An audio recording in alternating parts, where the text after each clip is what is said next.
Big week ahead of us, and I know our players are excited to go on the road and play a really good opponent. It's playing really good right now, and we'll have our hands full. So I think it's just a matter of getting back to work, trying to find ways to improve, continuing to, you know, tweak some things to get better and push them forward. And this is a great opportunity to see how far we can come, but it'll be a great test for us. And but we're looking forward to playing in this atmosphere.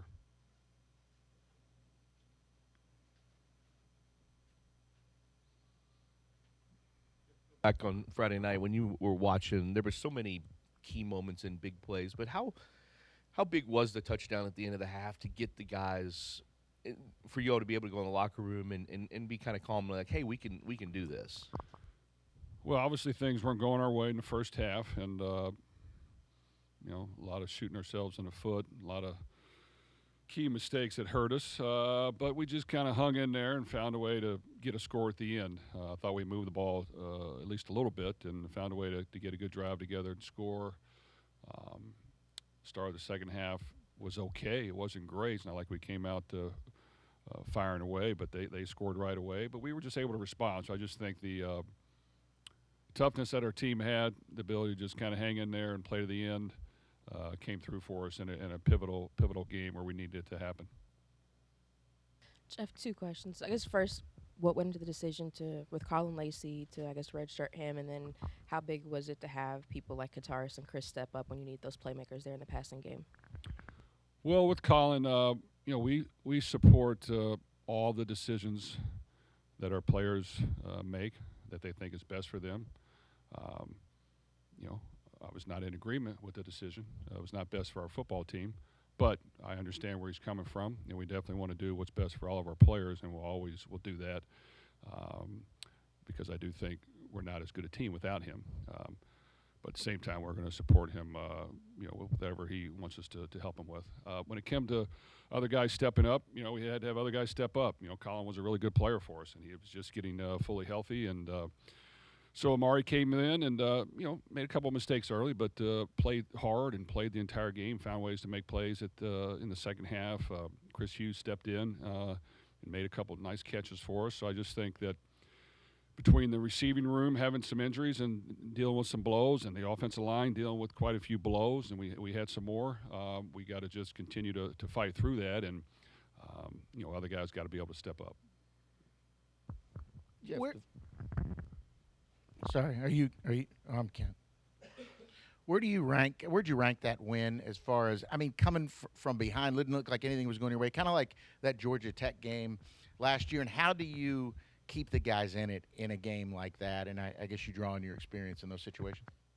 Well, when it comes to a tough, hard-fought win and a gut check, that was one of the biggest gut checks we've ever had, where we really had to, um, you know, grind this thing out and not lose our confidence and not give in. So the gut check was probably number one as far as games throughout the history where we easily could have folded. And so that was good. Now, I'd like to play better. I'd like to be more efficient. We got to work hard to do that. We just got to continue to battle through it. But I was very proud of the football team and the coaches. We could easily, lost our confidence, got down on ourselves, not played as hard in the second half, but we did not. And, going on the road and beating a good team that had played good football was a good win. So we just got to figure out a way to build on that and find ways to improve and be more efficient moving forward. Jeff, to follow up on that, how do you determine when it's time to kind of stay calm in the locker room or raise hell? What what goes into that? Well, I probably raised enough hell. It was probably time to be calm. So really the locker room was calm. Now we explained what needed to happen and what we needed to do, and we were forceful with that. But you really just kind of had to make some corrections and identify the problems we have and how can we make sure it doesn't happen again. And let's get back in this ball game. We're not really that far off. We got to take advantage of certain things and correct this and that, and we got to play to the end. And luckily, we talk about that scenario a lot, even in the off season, of how that's how real football is going to be during the season. If you think it's a fantasy land, you're going to go out and dominate every opponent. Hey man, that's great if we can. I rarely see that. So you got to be realistic going into the season. Like, hey, there's going to be ups and downs. There's going to be momentum swings. There's going to be some tough times. If you're not mentally able to handle it, then maybe this sport isn't for you. But you're going to have to be tough mentally to withstand all the different swings that come through. And sometimes you get on a roll and you're starting to feel good. You're like, okay, I finally arrived. And then if you feel that way a little too much, it's going to bite you in the rear end. And then when things are going rough, if you lose too much confidence and get too angry and give in, then you're not going to be able to overcome it. So it's just a fine line you got to keep. But it is addressed year round.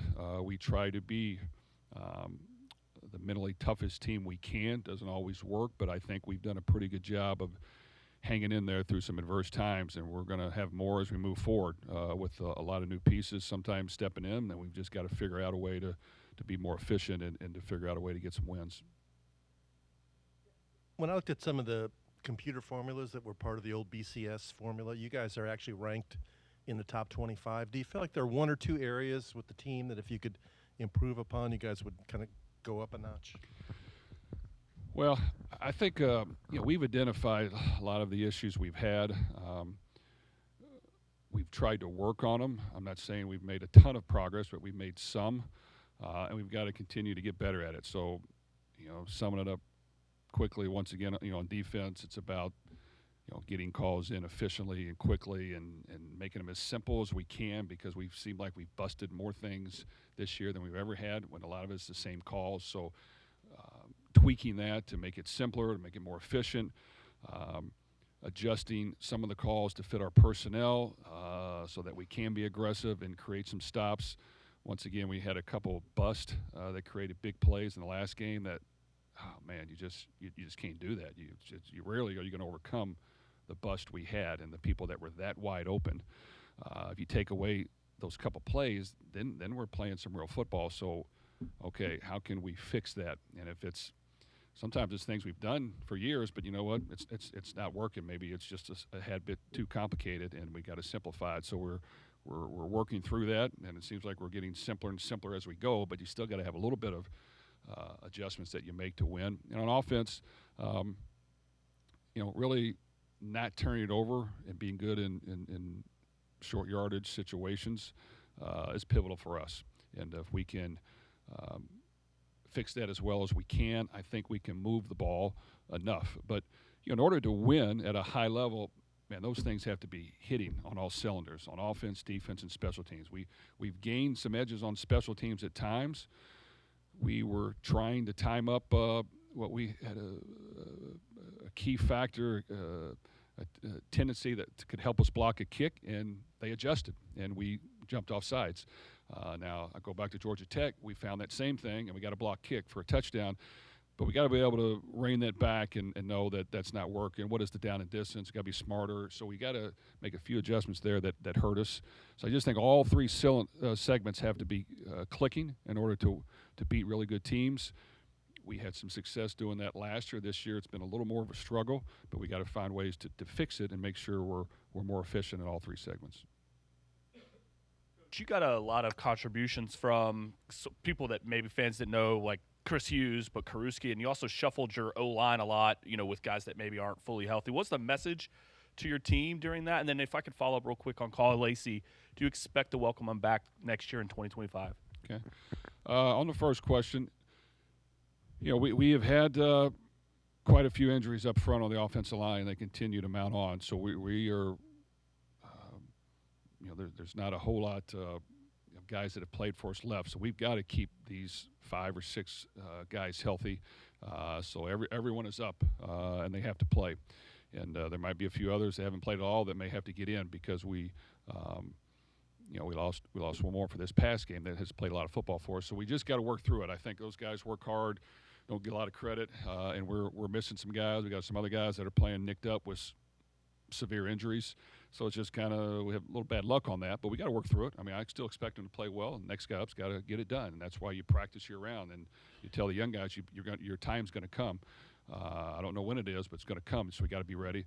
At the receiver position, yeah, we've had some injuries there that have knocked us out between receivers and tight ends. And Chris Hughes has worked hard. We've got some capable guys, just haven't played a whole lot, and don't have a ton of experience. But their time is going to be called, and we've just got to work through it and continue to get our best players the ball as much as we can, but others have to feed off of that, and everyone has to contribute. And Isaac Brown's been getting worn down in these games. We got to get all the running backs to contribute. We want to use Ja'Cory and Chris and that, but all the receivers got to contribute. You can't just go to them all the time. So I just think we got to become a little better overall. When it comes to Colin Lacey, we'd love to have him back. Jeff, you go down 20-0, and based on how the last month have gone, it normally could have been really easy for some players to maybe kind of mail it in and not give forth their max effort, but it was evident that the team was still very much caring and wanted to battle back and get back into it. What to say about the state of the locker room, given that even in that situation they still wanted to battle back? Well, like I said, as far as wins, that was one I was very, very proud of our football team, because they hung in there and it wasn't easy. I'd be the first one to tell you, at halftime, I could have ran in and jumped in the river and not come up, and because it was tough. It's just like, oh my gosh, what the heck? What's going on here? We got to get this fixed. But you got to withstand it. And luckily, I've been through hard times before.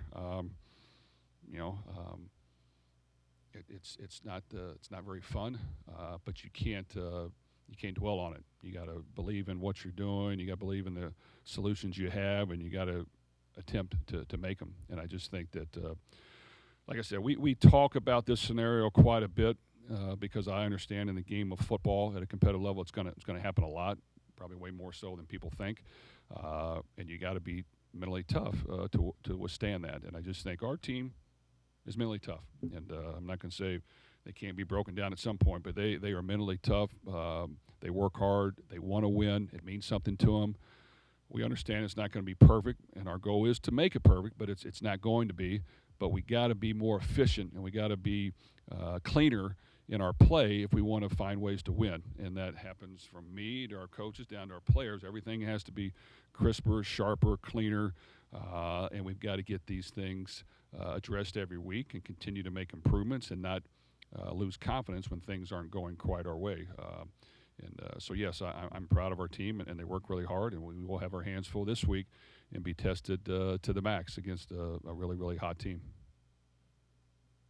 In regards to Clemson, it feels like the past couple of seasons they haven't been the Clemson powerhouse national champion that the conference is accustomed to. It seems like Dabo's maybe found that back this year. What's different about this team and what he's doing, and what are the challenges of playing a team that's consistently a top dog in this conference?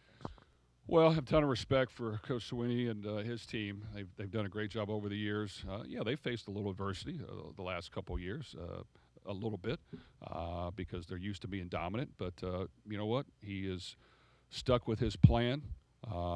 He has players that he's recruited and developed, and they have worked through a couple ups and downs along the way. And they played a really tough opponent the first week.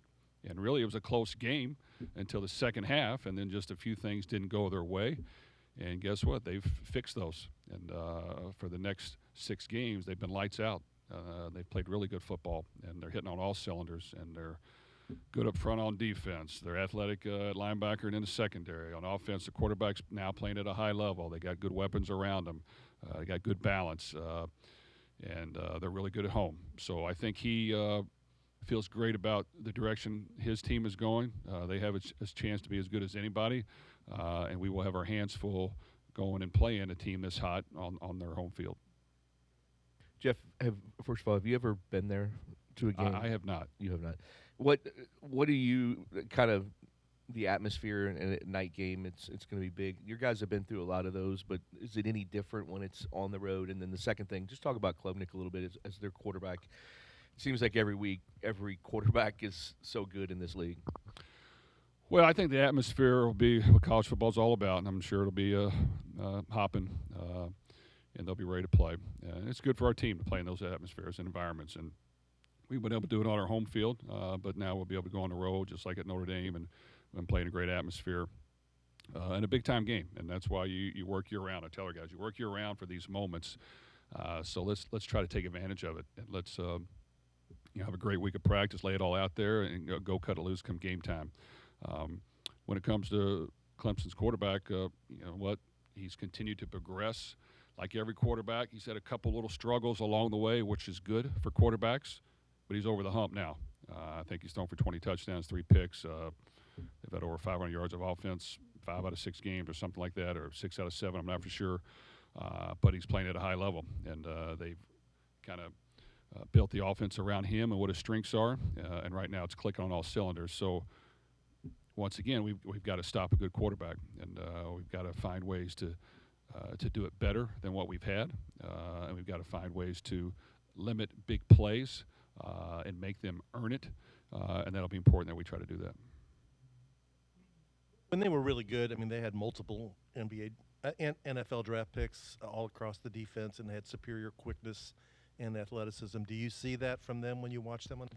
Well, their D-line is really good, and without question, you know that's a strength of their team. They're big, they're strong, they can run. You know, the linebackers play well, and the secondary's done a good job. So I feel like that they're back to what they've been. They feel confident they probably are as well. And you know, for years they were a dominant team. And so, yes, we'll have our hands full, and it'll be a big test. And this is a team that, you know, we're getting them while they're hot. So we'll get their best shot. Jeff, you mentioned, you know, you probably raised enough hell to be calm in the locker room, and then also just the communication things. Do you feel like this season has caused you to, I guess, maybe adjust the way you coach or coach differently? And if so, in what ways? Well, believe it or not, at Purdue we had some tough times. It wasn't easy to win there, and you had to overcome a lot, and you had to win some big games to get in a position to do what you wanted to do. And so I think we're used to hitting some bumps in the road along the way, and how to handle it.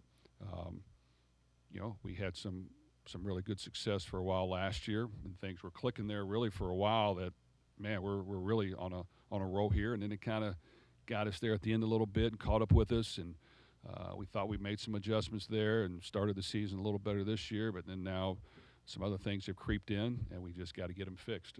And you know, every team is different, and yes, when the roster's a little different every year, you better be able to adjust and figure out your team as fast as you can. We thought we had some things figured out, but you know, a few things keep popping up. So when that happens, you gotta adjust a little bit more, and you got to be open to, as coaches, realizing, hey, we got to coach this better or adjust this slightly because it's just not happening. So I don't like to blame the players. To me, it's us first. Of how can we, you know, you talk to the players. Why did you do this, and what were you thinking? And sometimes you get an idea of, yep, I was right. It was too complicated. So you got to just try to understand where they're coming from and why the mistakes are being made, so that you can limit those. And so we've had to dive in deep, and we're going to have to this week as well. We had some critical mistakes this past week that should have really bit us in the rear end, but we found a way to overcome it, and we can't allow that. We've got to be better. We've got to be sharper, and sometimes it's very tedious work because you're adjusting things that sometimes work for years that just for some reason isn't working on this team, and you've got to make it work for your players, and you got to because I think when they know what they're doing and the ball snapped and they're in the right position and there's not a whole lot of adjustments on defense, we can play really good. When there's a few moving parts, we don't play as good. And on offense, you know, we've got some youngsters in the backfield. They've done a good job, but we've got some new pieces at other positions. We got to be efficient in what we're doing. And while for the most part we haven't turned it over a whole lot, this past game we did, and it hurt us, and we cannot have that. So just a lot of things to clean up that we'll work hard to get done that hopefully will help us. Could you talk a little bit about Kariski, his progress and his assets as a tight end, what he's given you? Well, Nate Kariski's done a great job for us, and he really did last year. Last year we didn't have a ton of experience at tight end. He played hard. He works hard. He's tough. You know, this year we went and got Mark Redmond as a tight end who has a ton of experience somewhere else. He's come in. He's done a good job. He's a really good blocker. He makes efficient catches. He does a good job on the short intermediate routes. We had Jamari Johnson, who was really coming into his own, who has a lot of athleticism and talent. It was a really good piece that has a bright future, but now he's out for an extended period of time with the surgery he has to have. And Nate is a guy who can do a lot of things for us. He's kind of just steady at a lot of things, and he knows what to do, and he does it the best he can, and he's doesn't have very many mental mistakes because he understands it. So we got to rely on him more, and I think he'll continue to do a good job for us, and definitely stepped up this past game. Okay, thank you.